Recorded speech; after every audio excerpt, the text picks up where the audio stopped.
Assalamualaikum warahmatullahi wabarakatuh. Sahabat sekalian, ketemu lagi di obrolan rakyat, sebuah obrolan yang mengangkat isu-isu terkini atau kemudian kita berdiskusi dengan tokoh-tokoh yang kemudian menginspiratif, baik itu nasional ataupun di Provinsi Bengkulu. Nah, alhamdulillah suatu kebanggaan pada hari ini di studio obrolan rakyat beliau sudah hadir. Saya undang khusus beliau untuk hadir di studio obrolan rakyat untuk kemudian berbagi pengalaman, berbagi cerita, karena beliau pemuda dari desa yang kemudian sukses kuliah di luar negeri. Nanti kita kenalkan beliau.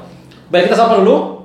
Assalamualaikum Bung Yanda. Waalaikumsalam Kak Melian, sorry. Baik, jadi beliau nama lengkapnya adalah Jusrian Saubara Orpayanda SP, dan sudah ada gelar beliau MSc. Ya. MSc yang dia raih di Wageningen University and Research Netherlands. Netherlands ini di Belanda. Bukan di Bukit Nyali. Nah, sahabat sekalian, tentu kawan-kawan pergerakan di Bengkulu tidak asing lagi dengan Yanda, mantan Presma Unip. Tahun berapa? 2014 yang kemudian sangat vokal menyuarakan isu-isu yang ada di Bengkulu, mengontrol jalanan pemerintahan, dan aktif juga di Pustaki Bengkulu dan berbagai organisasi yang beliau ikuti. Nah, kenapa kemudian menarik kita angkat ini? Agar kemudian juga menjadi inspirasi bagi pemuda-pemuda yang lainnya. Nah, beliau pemuda desa dari Muko-Muko yang kemudian kuliah di UNIP, menamatkan UNIP, lalu kemudian kuliah di Netherlands. Nah, Bung Yanda, ya, mungkin bagaimana cerita pengalaman dulu lah, pengalaman dari Muko-Muko berangkat ke UNIP lalu kemudian bisa kuliah ke Belanda, silahkan. Ya, jadi saya lahir di Bengkulu sebenarnya, Kak. Lahir di Bengkulu, ya? Tapi orang tua karena kerja di Muko-Muko, di PT Agro Muko. Jadi ketika saya lahir langsung dibawa ke Muko-Muko. Jadi selama SD, SMP saya itu di Muko-Muko, di Talang Peta Estate. Ya, itu pelosoknya memang, nggak? Pelosok benar, pelosok Muko-Muko. Dari Muko-Muko itu mungkin sekitar 1-2 jam lagi. Sampai sekarang pun jalan akses ke sana pun masih sangat sulit. Sangat sulit jalan ke sana. Jadi setelah lahir dibawa ke Muko-Muko, dan dari SD sampai SMP besar di Muko-Muko. Kemudian SMA saya pindah ke Bengkulu. Karena waktu itu orang tua merasa kalau misalnya tetap besar di Muko-Muko dengan kondisi seperti itu, kayaknya di pelosok gitu, kayaknya nggak bisa berkembang gitu kan. Ya, betul. Mungkin ya visi pendidikan orang tua sudah sangat bagus pada saat itu. Jadi kita dikirimkan ke Bengkulu, ngekos di Bengkulu dari SMA. Kemudian kita melamar di S1 Pertanian Unip saat itu. SMA-nya SMA Muhammadiyah 4. SMA Muhammadiyah 4. Dan masuk di S1 Pertanian Unip, dan setelah itu lulus dari S1 kemudian mencoba untuk mendaftar di Wageningen University. Kenapa pilih Wageningen? Karena Wageningen ini the best agriculture university in the world, kan. The best agriculture university di dunia. In the world. Ya. Kalau misalnya kita lihat sekarang rankingan kampus pertanian terbaik di dunia, nomor satunya adalah Wageningen. Kampus pertanian ya, terbaik di dunia. Dia memang fokusnya lebih ke natural science, Kak. Jadi ilmu lingkungan, ilmu alam, ya ilmu lingkungan hidup dan lain-lain. Seperti itu. Berarti untuk tembus itu sangat sulit ya. Itu jalurnya seperti apa dulu? Jadi sebenarnya pemerintah sudah menyediakan akses yang lumayan mumpuni, kan, melalui beasiswa, kan. Jadi ada namanya beasiswa LPDP. Mungkin teman-teman apa nih manggilnya, Kak? Sahabat Melian Sorry ya. Mungkin sahabat Melian Sorry pun udah sering mendengar kan tentang LPDP, kan, tentang LPDP. Jadi kita sebelum mendaftar LPDP, saya coba dulu untuk daftar kampusnya secara langsung. Memang persyaratannya ada beberapa persyaratan yang harus dipenuhi, bahasa Inggris, IPK, TOEFL, IELTS, kan, kemudian motivation letter dan lain-lain saya penuhi dan lulus, dapat surat masuk LOA, letter of acceptance. Dari situ baru kita daftar LPDP. Jadi setelah daftar LPDP alhamdulillah lulus, mungkin sudah takdirnya di sana kan, dan kita berangkat. Sudah tertulis di lauh mahfuz. Jadi kuliah di sana itu karena LPDP, jadi tidak bayar. Tidak bayar. Sepeser pun tidak bayar kita. Sepeser pun tidak bayar. LPDP itu ada dua pilihan, Kak. Kita bisa milih di kampus dalam negeri ataupun di luar negeri. Nah, karena memang orang LPDB menyarankan ketika kita mau S2, lanjut S2, bagusnya memang kamu carilah, kamu pasang target ke kampus yang terbaik di bidangmu gitu kan. Di bidangmu. Kebetulan karena pertanian terbaiknya Wageningen University, makanya saya pilih Wageningen University. Jadi cukup sangat membanggakan sekali ya, sangat membanggakan sekali sobat sekalian, orang Bengkulu. Tentu ini se-Indonesia sangat sulit untuk kemudian menembus ya. Menembus itu sangat sulit ya kalau bisa dibilang saingannya banyak. Saingannya banyak. Itu di LPDB waktu itu saingannya sampai berapa itu?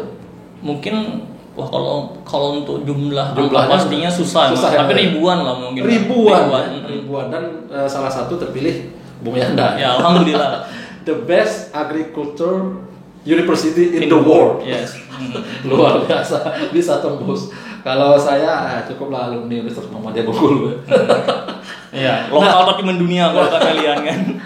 Jadi dari desa bisa kemudian membanggakan Indonesia. Nah, di Belanda itu atau di Netherlands itu seperti apa sebetulnya? Apakah hampir ada kemiripan di Indonesia? Misalkan di sana ada nggak petai misalkan atau nasi? Iya.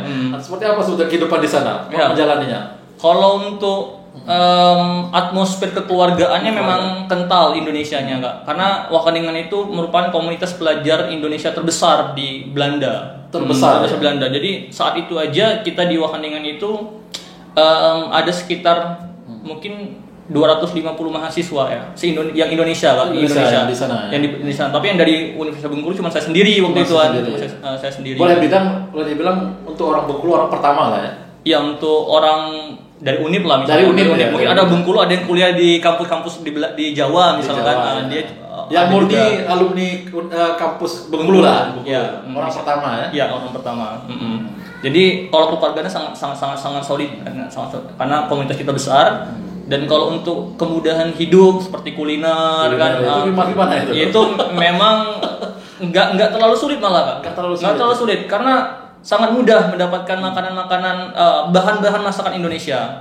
Jadi misalnya Kakak bilang tadi ada petai pun ada dijual di situ. Ada dijual di situ. Mereka impor. Mereka impor dari Thailand kalau petai dari Thailand. Nah, kemudian jengkol itu ada juga jengkol. Kemudian mau kita masak apapun ada jahe, kemiri, kencur dan lain-lain itu ada semua lengkap. Jadi mereka impor. Mereka impor Kak. Karena mereka menyadari bahwa komunitas Asianya kan besar di Wageningen. Wageningen kan international campus Kak. Jadi dari Cina, dari Malaysia ada, dari Vietnam. Karena saking banyaknya, kemudian ya mereka supply juga kan bahan-bahan masakan.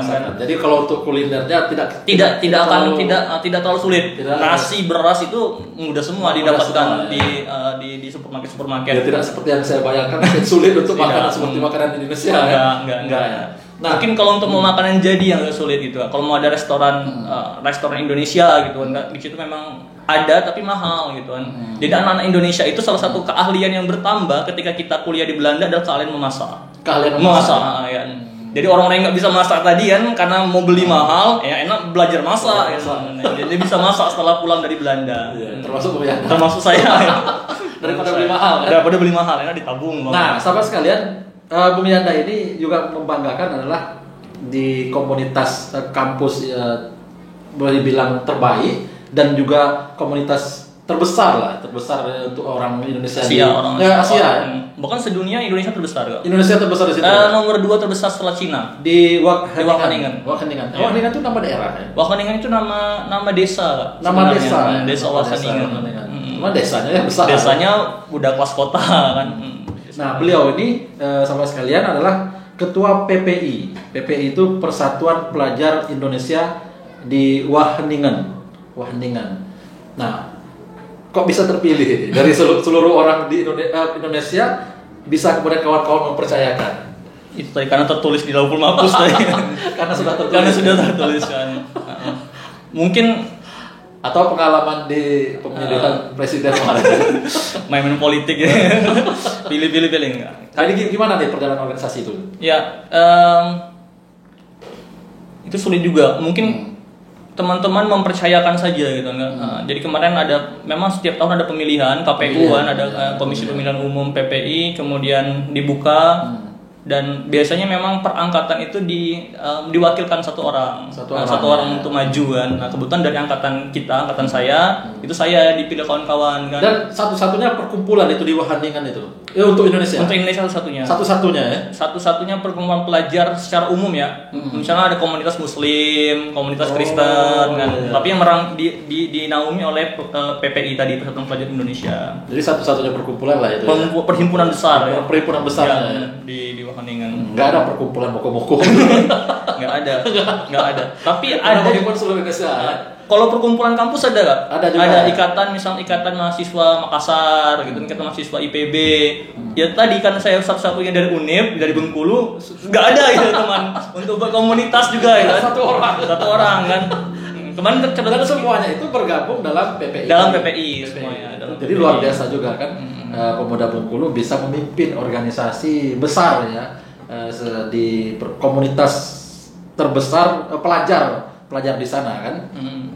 Nah, Bung Yanda juga mungkin bisa juga menceritakan bagaimana sih sebetulnya kehidupan di kampus itu, pola belajarnya, agar bisa di-sharing juga bagi kawan-kawan yang belum tergambarkan, yang punya niat mungkin ingin ikut LPDP. Seperti apa sih kehidupan di sana? Termasuk juga apakah setiap bulannya juga ada dari pemerintah juga ada mensupport misalkan seperti itu. Kalau untuk LPDP di komponen-komponen pembiayaan di beasiswa LPDP itu lengkap Kak. Mulai dari uang makan, kemudian SPP, bahkan kalau misalnya kita mau beli buku dikasih uang buku. Misalnya kita mau ikut conference dibiayai. Itu dari pemerintah. Dari pemerintah semua. Dari dana LPDP. Kementerian Keuangan. Ya, jadi memang luar biasa support dari pemerintah. Tapi memang sistem belajarnya agak sedikit tidak sefleksibel di Indonesia memang enggak.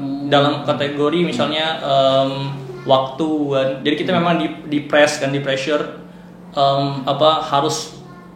harus optimal dalam mengelola waktu belajar karena belajar harus intens. Berapa jam itu sehari itu misalkan di kelas di kelas ruang kuliahnya? Nah itu itu dari pagi sampai jadi kayak SMA sebenarnya Kak. Kayak SMA. Itu yang membedakan kayak di Indonesia. Di Indonesia mungkin kita bisa masuk, bisa enggak. Misalnya 2 jam masuk, kemudian setelah itu istirahat, sore baru masuk lagi, pagi enggak. Itu enggak gitu kalau di Wageningen. Mungkin di Eropa. Di Eropa itu dia lebih pada ini block period gitu Kak. Jadi bukan semester jatuhnya. Jadi period 1 misalnya ada mata kuliah yang kita ambil, itu full setiap dari Senin sampai Jumat, dari pagi sampai sore kita belajar. Di ruangan ada group work gitu kan. Kerja kelompok, kemudian ada studi lapangan dan lain-lain. Jadi memang lebih padat dibandingkan di Indonesia. Oh, padat ya. Padat. Itulah mungkin teman-teman ya kayak kembali ke SMA sebenarnya kan.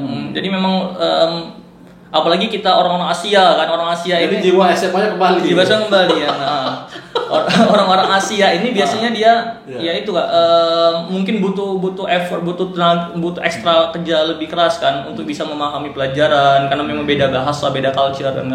Jadi memang kadang sampai malam bahkan kita orang-orang Belanda mungkin setelah sore dia pulang gitu. Orang Indonesia nih tidak benar-benar rajin gitu kan. Rajin terus belajar sampai malam di perpustakaan karena ini untuk menambah nggak cukup cuma di kelas lah intinya gitu. Jadi itu. Dan menariknya itu tadi ya. Mungkin untuk teman-teman persiapan juga yang mau LPDP memang penguasaan terhadap bidang ilmu itu sangat diperlukan sebelum kita ke sana gitu kan.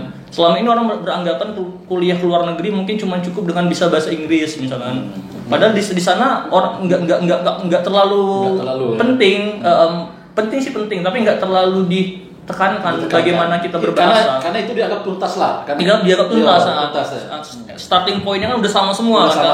Jadi sekarang IELTS-nya udah sama semua. Jadi sekarang bagaimana kita tadi bernalar kritis. Nah, itu yang penting, bernalar kritis, berpikir kritis terhadap ilmu bidang kita yang mungkin persiapan kita sebelumnya sangat kurang untuk di bidang itu kan. Jadi kalau misalnya kawan-kawan mau kuliah ke luar negeri memang harus sejak dini dipersiapkan kan. Dan itu harus linear ya. Harus linear. Atau enggak mesti ya? Enggak mesti juga. Kalau Yanda kan linear dari pertanian kemudian ngambil juga pertanian juga ya.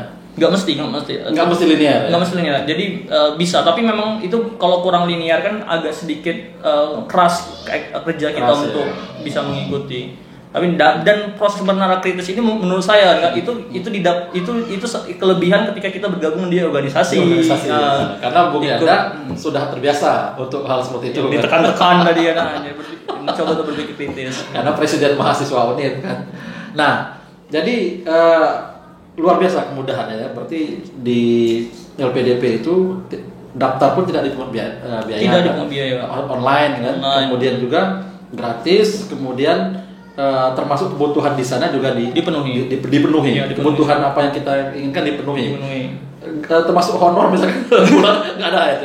Uang saku bulanan. Uang saku juga ada. Uang saku dikasih ya. Berarti enak sekali ya. Berapa uang sakunya? Kok sebenarnya bisa diakses kan bisa di diakses, website LPDP-nya. Kalau kami kemarin itu 1.200 euro Kak. Sudah curah itu udah di situ ada uang kos-kosan, ada uang saku, udah uang makan juga di situ kan. Jadi uang sakunya ada juga. Uang sakunya ada juga. Luar biasa. Jadi kalau kemudian bisa tembus ke sana kan, ini sebuah bentuk yang sangat disyukuri sekali sebetulnya kan. Karena sangat sulit sekali orang kemudian bisa tembus ke sana. Nah, mungkin persiapan, saya kembali lagi ingin karena ini kita berharap nanti pemuda Bengkulu ataupun alumni Universitas Bengkulu, alumni Universitas Muhammadiyah Bengkulu, DHSN, Unihas, Stikes, kemudian juga dan perguruan tinggi yang lain, IAIN, kemudian semua kampus yang tidak kita sebutkan, berharap banyak juga yang kemudian bisa kuliah di Wageningen University. Itu khusus agriculture atau banyak jurusan di sana? Banyak jurusannya Kak. Tapi LPDP mensyaratkan saat ini kan Kak, kalau kita misalnya mau kuliah ke Wageningen, kita harus masuk paling tidak ke 3 jurusan. Karena 3 jurusan ini merupakan ranking terbaik di dunia. Jadi LPDP nggak sembarangan nyuruh kita kuliah dimanapun ya. Dia melihat dulu ranking kampusnya. Kalau Wageningen itu di 3. Pertama agriculture, kemudian environmental sciences Kak, itu ilmu lingkungan. Yang ketiga itu forestry, kehutanan. Jadi 3 itu yang bisa.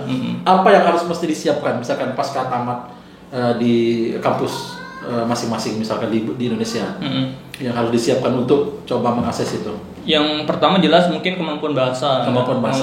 Saya kemarin setelah lulus S1 langsung kursus Kak ke Pare kan misalnya. Sekitar 4 bulan kan di kampung Inggris kan. Sebenarnya kalau saat ini mungkin nggak terlalu urgent lah ke kampung Inggris karena corona dan lain-lain kan. Mungkin teman-teman bisa belajar di Bengkulu pun udah banyak tutor-tutor untuk IELTS atau TOEFL kan. Yang kedua tadi persiapan kemampuan bidang mungkin kan. Kemampuan di bidang itu. Kan kebanyakan kita itu setelah tamat S1 kita benar-benar berniat melupakan semua kan ilmu background kita kan. Nah, padahal itu sangat dibutuhkan. Makanya ketika kawan-kawan misalnya berniat setelah tamat S1 baca-baca lagi buku-bukunya, background jurusannya kan, dalami lagi kan, tren-tren misalnya jurnal-jurnal ilmiah terkini gitu kan. Itu sangat dibutuhkan ketika kita belajar di kampus. Karena memang banyak mahasiswa di jurusannya tapi kemudian pasca tamat tidak mendalam jurusannya. Contohnya saya. Tapi saya alhamdulillah sudah Bung Sony juga seperti itu kan. Jadi apalagi persiapannya yang harus disiapkan lagi misalkan? Yang ketiga harus banyak membangun relasi dengan kawan-kawan dosen atau misalnya tokoh-tokoh masyarakat. Karena untuk daftar LPDP kita butuh surat rekomendasi ya. Rekomendasi tokoh. Misalnya saya kemarin rekomendasi dari Pak Rektor, dari rekomendasi dari dekan, rekomendasi dari tokoh-tokoh masyarakat. Kalau perlu rekomendasi dari gubernur, wali kota bisa didapatkan silahkan. Dan itu menjadi pertimbangan dokumen itu. Ya, dan mungkin selanjutnya menulis esai kan. Pendaftaran itu ada daftar esai juga. Kita diwajibkan menulis esai. Jadi menulis esai juga. Menulis esai juga. Untuk syarat-syarat lebih lengkap sebenarnya bisa langsung ke website LPDP ya. Ataupun nanti bisa sharing pengalaman lebih detail lagi dengan menemui Bung Yanda. Apalagi Bung Yanda sekarang ini juga aktif di startup Bengkulu. Arkonesia bersama Bung Robi dan ada Bung Alfian sama Bung Hari. Anak unik semua Kak. Anak Bengkulu semua, pemuda Bengkulu semua. Jadi kita punya perhatian yang sama terhadap isu pertanian. Arkonesia ini fokusnya nanti ke pertanian enggak? Ke pertanian. Jadi Arkonesia itu ada, boleh diceritakan enggak? Boleh. Ada 3 fokus kita kan. Yang pertama investasi, yang kedua itu e-commerce, yang ketiga itu ruang berbagi, diskusi. Ruang berbagi, ya. Jadi investasi itu kita mencoba menghubungkan antara kawan-kawan pemodal, siapapun kawan-kawan pemodal, mau dia mahasiswa, Kak Melian dengan background apapun, dengan kawan-kawan petani yang dia membutuhkan modal untuk produksi, untuk scale up usaha dia. Dan itu dimuat juga di situs Arkonesia. Di arkonesia.com. Nah, itu investasi ya. Jadi tapi tadi praktek pertanian yang kita ingin kembangkan adalah praktek pertanian yang ramah lingkungan. Jadi kita memotivasi petani, Pak, gunakan konsep pertanian ramah lingkungan, kita bantu nih menghubungkan Bapak dengan kawan-kawan pemodal misalnya. Nah, itu yang pertama. Dan itulah salah satu ilmu yang dari sana kita terapkan juga langsung kan, Kak. Karena concern di Belanda, di Eropa, Kak, itu nggak peduli kamu bisa berbahasa Inggris, kamu bisa berbahasa Prancis dan lain-lain. Yang ditanyakan itu apakah kamu mengerti tentang environmental ethics misalnya. Apa itu?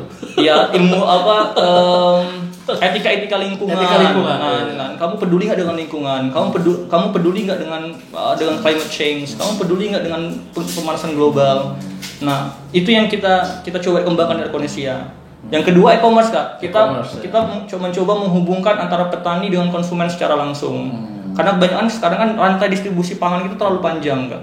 Dari petani ke tengkulak ke retailer misalnya ke konsumen. Jadi petani kadang mudah dimainkan harga, konsumen dapat produk yang nggak bagus ataupun ya itu yang kita pengen mencoba membantu menghubungkan.